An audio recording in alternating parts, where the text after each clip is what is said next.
प्रतिनिधियों के सामने कहना चाहता हूं, ये लड़ाई बड़ी है। हमारा कोई ऐसा सपना नहीं है कि हम उस स्थान पर पहुंचें, लेकिन हम समाजवादियों का यह सपना जरूर है कि जो समाज में बांटने वाली ताकतें हैं उनको सत्ता से बाहर निकालने का काम हम लोग मिल करके करें। और अगर पीछे मुड़ करके देखें, हम जिस समय पिछला लोकसभा चुनाव था 2019 का, उस समय भी समाजवादियों ने कोशिश की थी और वो ऐतिहासिक फैसला लिया था जो ये देश के तमाम करोड़ों लोग सपना देख रहे थे कि बहुजन की ताकतें एक साथ एक मंच पर खड़ी हो जाएं। जो कभी डॉक्टर राम मनोहर लोहिया और हमारे संविधान के रचयिता जिन्होंने संविधान बनाया, बाबा साहब भीमराव अंबेडकर जी ने देखा था, वो अपने जीते जी नहीं एक हो पाए, लेकिन 2019 में समाजवादियों ने, और मैं जानता हूं कि हमें कोई भी त्याग करना पड़ा था, हमने त्याग कर करके उस समझौते को करने का काम किया था। अगर देश में देखें, अगर किसी ने भारतीय जनता पार्टी से डट करके मुकाबला कर करके और लोकसभा की सीटों को हराने का काम किसी ने किया था तो 2019 में समाजवादी लोगों ने मिलकर के बाबा साहब भीमराव अम्बेडकर जी के सिद्धांतों को लेकर के आगे बढ़ करके उन्हें हराया था। हम लोग जो समाजवादी लोग जो चाहते थे कि बड़ी जीत हासिल हो, लेकिन जिस तरह के लोग सत्ता में हैं उन्होंने हर चीज का दुरुपयोग किया, हम कामयाब नहीं हुए। उसके बाद दोबारा समाजवादियों ने और हम लोगों ने मिलकर के 22 का चुनाव लड़ा था। जो हमारी विचारधारा से मिलते जुलते लोग थे, जो उस समय संघर्ष कर रहे थे बीजेपी को हटाने के लिए, उन सबको साथ ला करके हम लोगों ने एक मंच पर एक गठबंधन तैयार किया।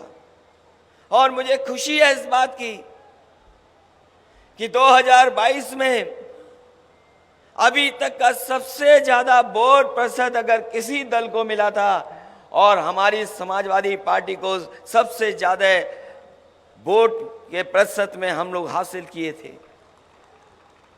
सीटें बढ़ गई, दोगुनी हो गई,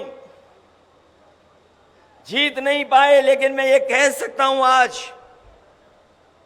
19 और 22 के प्रयोग ने और जिस तरीके से हमारे कार्यकर्ता नेताओं ने काम किया, हमारी सीटें बढ़ी ना हो जितनी हम लोग चाहते थे, लेकिन हम समाजवादी लोग ये जान गए हैं कि बीजेपी का मुकाबला अगर कोई कर सकता है और बीजेपी को कोई हरा सकता है तो यही समाजवादी पार्टी और समाजवादी पार्टी के कार्यकर्ताओं नेता। जो उपलब्धियां हैं हम समाजवादियों की कोई एक नहीं है। समाजवादियों को जब जब सरकार बनाने का मौका मिला है, जब नेताजी मुख्यमंत्री बने, नेताजी कई बार मौका उन्हें दिया जनता ने, हम लोगों ने जनता के लिए काम किए। जनता की खुशहाली कैसे हो, हमारा किसान कैसे खुशहाल हो, हमारे किसान की पैदावार कैसे बढ़े, किसान की आय कैसे बढ़े, किसान को कैसे सुविधा दिया जाए। हमारे बहुत सारे समाजवादी यहाँ पुराने नेता होंगे जिन्होंने देखा होगा कि जब नेताजी सरकार में आए थे तो उन्होंने किसानों का सबसे पहले 10,000 का कर्जा माफ कर करके दिखाया था। कर्जा माफ हुआ, किसान को राहत पहुंचाई, सिंचाई से लेकर के खाद, बीज, दवाई का इंतजाम, और जो चुंगी लगा करती थी उसको भी खत्म करने का काम अगर किसी ने किया तो नेताजी ने और समाजवादियों ने कर करके दिखाया था। जब जब समाजवादी सरकार बनी, इस प्रदेश को तरक्की और खुशहाली के रास्ते पर ले जाने का काम किया। बहुत आगे बढ़ी राजनीति, चीजें बदल गईं। और जब समाजवादियों को पिछली बार मौका मिला, हमें खुशी है इस बात की कि जो काम पिछली सरकार में समाजवादियों ने करके दिखाए, वो न केवल उत्तर प्रदेश के लिए बल्कि देश के तमाम प्रदेशों के लिए वो उदाहरण पेश हुए जो समाजवादियों ने उत्तर प्रदेश में काम कर करके दिखा दिए। कोई कल्पना नहीं कर सकता था कि जो घोषणा पत्र हम लोगों ने रखा था जनता के बीच में, उसको पूरा का पूरा अमल कर करके और उससे ज्यादा काम कर करके हम लोगों ने दिखाया।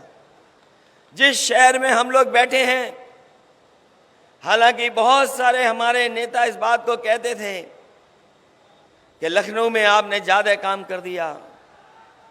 मुझे याद है नेताजी भी कहते थे लखनऊ में आपने बहुत समाजवादियों ने काम किया है।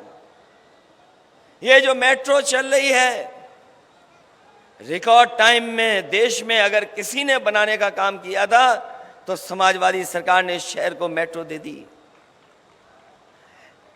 ये चर्चा होती थी नदियां कैसे साफ हों, और जिन्होंने अखबार पढ़ा होगा कल, वो देखा होगा उन्होंने कि हाई कोर्ट ने कहा है कि गंगा को सफाई करने में ये सरकार धोखा दे रही है।